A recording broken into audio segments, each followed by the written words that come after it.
మంత్రి పార్థసారథి మీడియాతో మాట్లాడుతున్నారు. ఇప్పుడు లైవ్ చూద్దాం.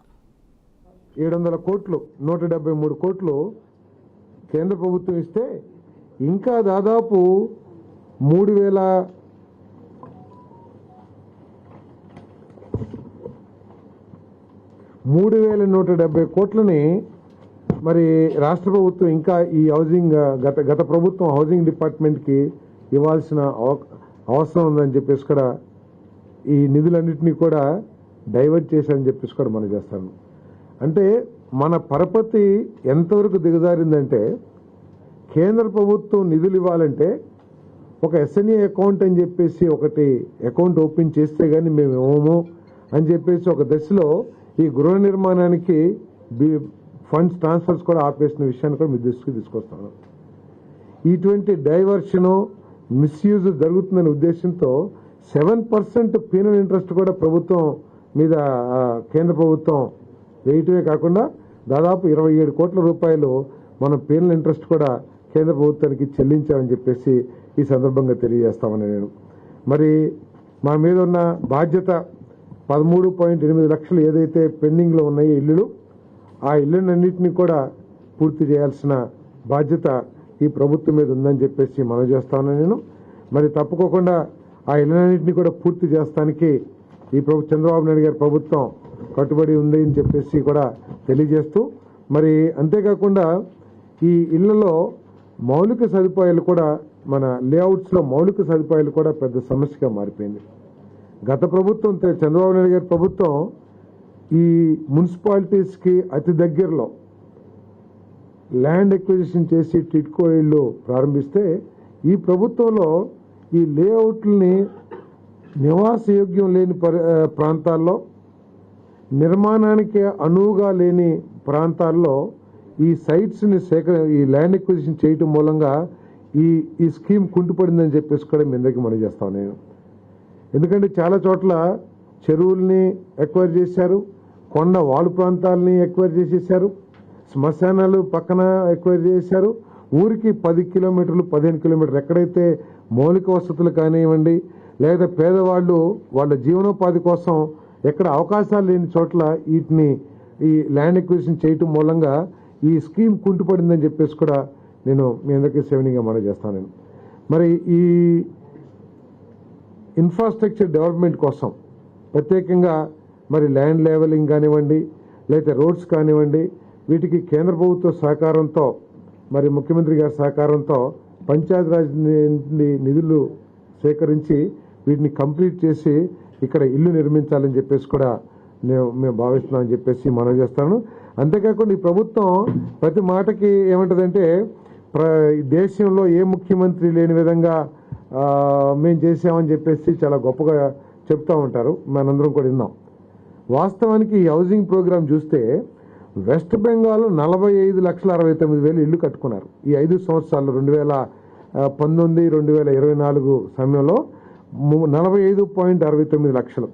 మధ్యప్రదేశ్ 37 లక్షల ఇల్లు 37.99 లక్షలు, బీహార్ 37.01 లక్ష, ఉత్తరప్రదేశ్ 36.15 లక్ష. బాగా అభివృద్ధి చెందింది ఆంధ్రప్రదేశ్ అని చెప్పుకునే ఈ ప్రభుత్వంలో మనకి కేవలం 20.6 లక్షల ఇల్లు రావటమే కాకుండా దాంట్లో కేవలం 6.8 లక్షలు మాత్రమే మనం కంప్లీట్ చేసుకోమని చెప్పేసి మనం చేస్తాం. అంటే దేశమంతా పేదవాళ్ళకి ఇల్లు ఏర్పాటు చేసే కేంద్ర ప్రభుత్వ సహకారంతో ఇల్లు ఏర్పాటు చేసే అవకాశం ఉన్నా కూడా ఈ ప్రభుత్వ నిర్లక్ష్య ధోరణి కానివ్వండి, నిధుల మిస్యూజు డైవర్షన్ కానివ్వండి, దాని మూలంగా ఈ గృహ నిర్మాణ పథకం మొత్తం కూడా కుంటుపడిందని చెప్పేసి మనం చేస్తూ దీన్ని మళ్ళీ గాడిలో పెట్టి పేదవాళ్ళందరికీ కూడా ఇల్లు ఇచ్చే కార్యక్రమాన్ని ఈ ప్రభుత్వం చేయబోతుందని చెప్పేసి మీ అందరికీ సెవెనింగ్ అమలు చేస్తాం. అంటే మిస్యూజ్ అంటే ఇప్పుడు నిధులు ఏ పర్పస్ కోసమైతే వచ్చినాయో ఏ పర్పస్ కోసమైతే కేంద్ర ప్రభుత్వం ఇచ్చిందో ఆ పర్పస్ కోసమే వినియోగించాలనేది కామన్ ఐడియా పరిపాలన. ఎప్పుడైతే ఆ నిధులు సంబంధిత శాఖకి ట్రాన్స్ఫర్ కాలేదో ఆ నిధులు మిస్యూజ్ అయిపోతాడు. దేనికి వాడినా కూడా అది మిస్యూజ్ అయినట్టే. అది ఋషికొండ రాజభవనానికి వాడి ఉండొచ్చు, లేకపోతే పథకాలు ఇవ్వడానికైనా వాడి ఉండొచ్చు, లేకపోతే కావాల్సిన కాంట్రాక్టర్లకి బిల్లులు చెల్లించుకుంటానికైనా ఇచ్చి ఉండొచ్చు, ఏదైనా కావచ్చు. Misuse and diversion, misuse diversion జరిగింది కాబట్టే 27 కోట్ల పీనల్ ఇంట్రెస్ట్ రాష్ట్ర ప్రభుత్వం కేంద్ర ప్రభుత్వానికి చెల్లించాల్సి వస్తుంది. గత ప్రభుత్వంలో జగనన్న కాలనీలకు ల్యాండ్ ఎక్విజిషన్ జరిగింది, దాంట్లో అక్రమాలు జరిగినవి మీరే చూస్తారు. వాటి మీద అక్రమాలంటే అంటే ఇళ్ల నిర్మాణానికి అనువుగా లేని ప్రాంతాలని, అంటే బాధ్యతారహితంగా కానివ్వండి, లేకపోతే ఇక్కడ కట్టొచ్చా లేదా అనే దాని మీద ఒక ప్రాపర్ అసెస్మెంట్ లేకోకుండా ల్యాండ్ ఎక్విజిషన్ జరిగింది. తర్వాత ఇప్పుడు ల్యాండ్ ఎక్విజిషన్ జరిగిన తర్వాత మనందరం చూస్తూ ఉంటాం లేఅవుట్స్, ప్రైవేట్ లేఅవుట్స్. వాళ్ళు ఏం చేస్తారు, ముందు రోడ్లు, కరెంటు, డ్రైనేజ్, ఆ ఫెసిలిటీస్, మినిమం ఫెసిలిటీస్ క్రియేట్ చేసినాక బెనిఫిషరీస్ కానీ కొన్ని వాళ్ళు కానీ వచ్చి కొనుక్కుంటారు. ఇక్కడ ఏమైంది, ఎక్కువగా ఏంటంటే ఈ ప్రాంతాల్లో చూస్తేనేమో మాగాని భూములే ఉంటాయి. మాగాని భూములు తప్ప ఇంకేం ఉండవు ఇళ్ల స్థలాలకి. సో మాగాని భూముల్ని మనం సేకరించినప్పుడు దాన్ని ఫిల్లింగ్ కానివ్వండి, రోడ్లు కానివ్వండి, లేకపోతే డ్రైన్లు కానివ్వండి, విద్యుత్ బాగానే చేస్తారు, దాదాపు 70-80% కంప్లీట్ అయింది.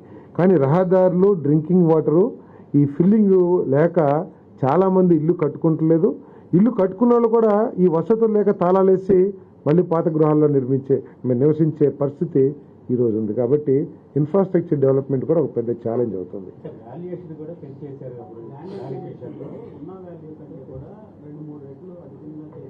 అంటే అది ల్యాండ్ ఎక్విజిషన్ యాక్ట్ ఉంది, 2013 యాక్ట్ ప్రకారం తీసుకున్నారో లేకపోతే ఏ విధంగా తీసుకున్నారో.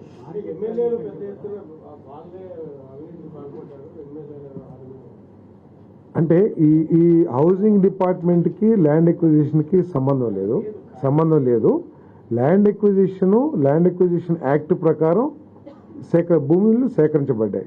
ఇక్కడ సమస్య ఏమిటంటే ల్యాండ్ ఎక్విజిషన్ చేసినప్పుడు నిర్మాణానికి అనువుగా ఉందా, నివాసయోగ్యత ఉందా లేదా అనేది ప్రాపర్గా చూడుకోకుండా బాధ్యతారహితంగా చేశారనేది ఇక్కడ సమస్య.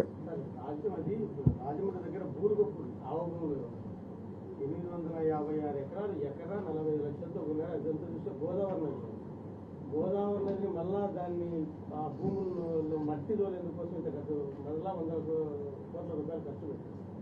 అదే అంటున్నాను, అదే నేను చెప్పేది ఏంటంటే మీకు నిర్మాణానికి అనువుగా, నివాసయోగ్యానికి అనువుగా లేని ప్రాంతాల్లో అక్కడ ఆ భూములు అంటున్నారు, అక్కడ వేరే భూములు తీసుకోవచ్చు.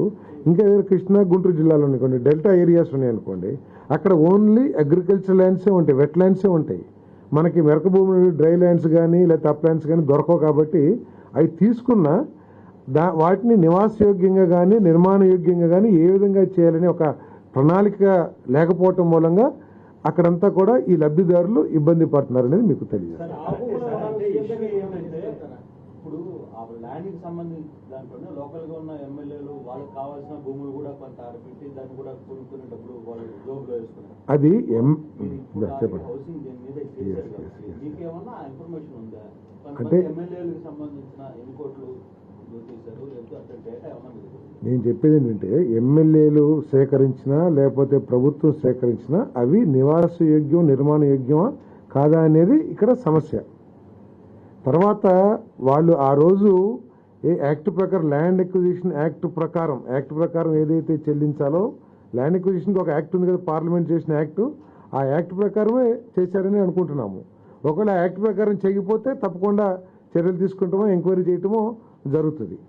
ల్యాండ్ ఎక్విజిషన్ యాక్ట్ ప్రకారం తీసుకున్నా అవి నివాసయోగ్యమా, నిర్మాణయోగ్యమా కాదనేది ప్రాపర్గా అసెస్మెంట్ జరగలేదనేది ఇక్కడ సమస్య. తీసుకున్న తర్వాతనే సరే వాటిని డెవలప్మెంట్ చేసి ప్రాపర్గా ప్లానింగ్గా చేయలేనిది ఇక్కడ సమస్య.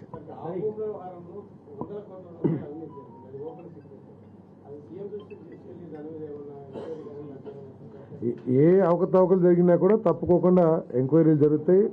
ప్రభుత్వ నిధులు, పేదవాళ్ల నిధులు మిస్యూజ్ అయినా లేకపోతే నిరుపయోగమైనా, దుర్వినియోగమైనా తప్పకుండా చర్యలు ఏ విధంగా తీసుకోవాలో ముఖ్యమంత్రి గారితో చర్చించి తగు చర్యలు తీసుకుంటారు.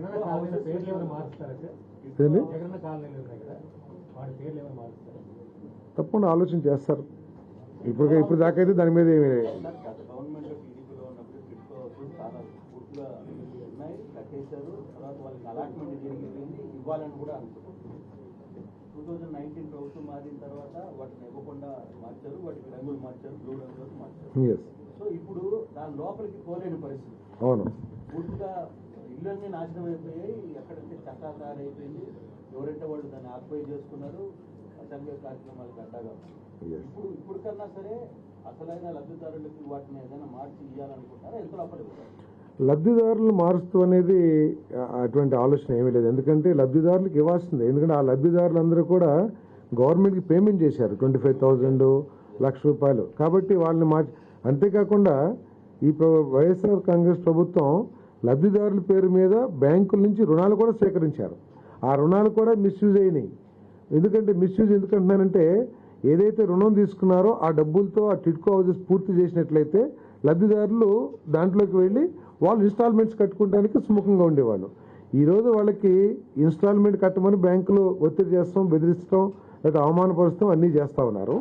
ఇంకో పక్క ఆ ఇంట్లోకి వెళ్ళి నివాసంగా ఉండే పరిస్థితి లేదు. మళ్ళీ ఇంకో పక్క అద్దెలు కూడా కడుతున్నారు.